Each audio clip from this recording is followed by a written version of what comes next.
5 كيلومتر. وين احنا هسه؟ ميسان. ميسان كروتها 4000 دينار.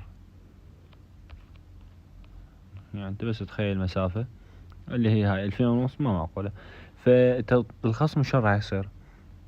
الخصم راح يوصل للسائق اللي هو سائق التاكسي الكابتن، راح يجيك الكروة يمه قد تطلع 3400 يقبلها. من يوصل لك راح يجي الخصم بعدين، يعني تصعد وياه توصل للمكان اللي هو هاي الوجهة. من توصل ايش راح يطلع للسائق؟ استلم من الزبون 2500.